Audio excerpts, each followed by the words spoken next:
as I was mentioning, we consider it's strategically important that EU and US work together. Obviously, we are engaging with a new US administration on all of those issues.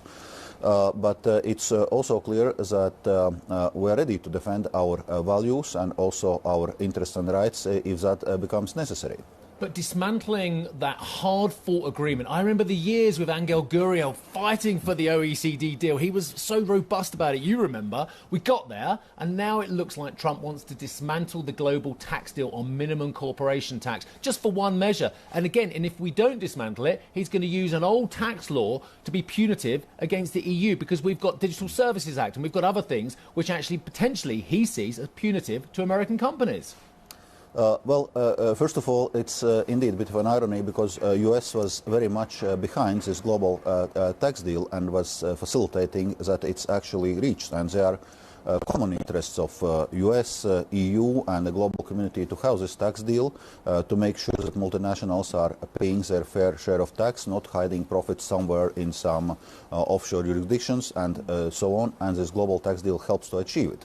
So there we need to discuss with the new US administration also how then we achieve those policy goals of ensuring effective minimum taxation of multinationals. What about the trade threats as well?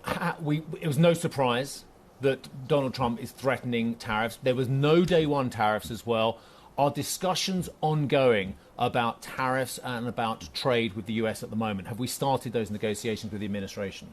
As you know, what President Trump has done, he now has mandated US federal agencies to actually study this issue of tariffs and see, in a sense, what is the best way forward. So obviously we are in engagement with US administrations. We started it already before.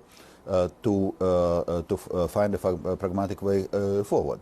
In any case, it's important to maintain this trade and investment relationship, because if this global economic fragmentation would set in, and there is a real risk of this happening, there are IMF estimates that would mean a reduction of the world GDP by up to 7%, which is like taking Germany's and France's combined economy of the world economy. But Commissioner, I hear you. You want pragmatism and you see the US as a strategic ally and a strategic partner. That is very clear. But actually in any partnership, in any relationship, you've got to be ready to hit back if need be as well. Do you have a list of American companies, a list of American industries that the EU is prepared to hit back with if the US hits Europe with tariffs? Because it could happen any day, sir.